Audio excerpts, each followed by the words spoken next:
From Keene in the Shire, the Liberty Media capital of the world, this is Darrell W. Perry, host of FPP Radio News for Wednesday, September 3rd, 2014. Silver is trading at $19.17 per ounce. Gold is valued at $1,267 per ounce. And according to BitcoinAverage.com, the average price of Bitcoin is $479.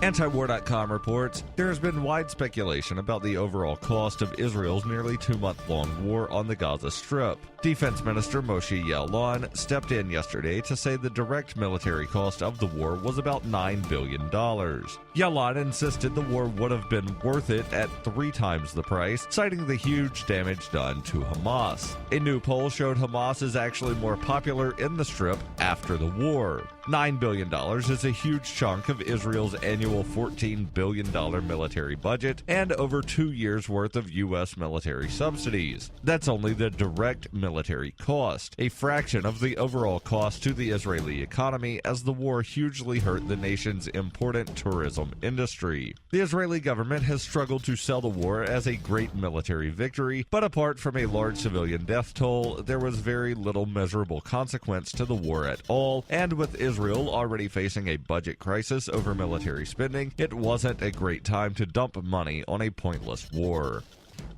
FPP Radio News is brought to you by Roberts & Roberts Brokerage. For over 35 years, Roberts & Roberts has been a trusted source for buying and selling your investment-grade precious metals. They now take Bitcoin for purchasing precious metals so you can turn your profits into a long-term investment. Call Roberts & Roberts today for knowledgeable advice on investing. 800-874-9760. Reuters reports more than 1 million people have been uprooted by the conflict in Ukraine, including 260,000 within the country where further mass displacement is feared due to ongoing fighting.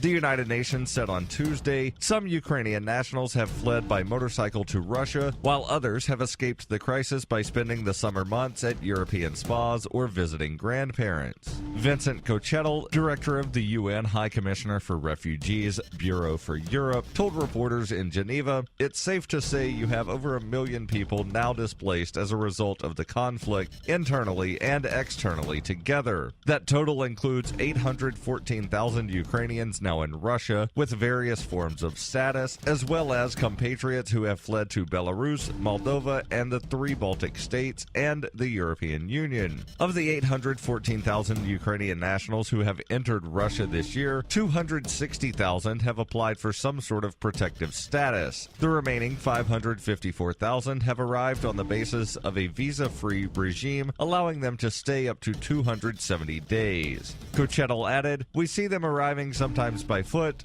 by bus, by motorcycle." Within Ukraine, most people displaced by earlier fighting have returned to areas retaken by the Ukrainian army. In the spirit of Motorhome Diaries and Liberty on Tour, I intend to take the message of peace, love, and liberty on the road. During the 104-day trip, I'll be visiting at least 10 cities across the country, speaking to people about the ideas of peace, love, and liberty. To find out more about the tour or to donate, visit tour.fppradio.com. That's tour.fppradio.com.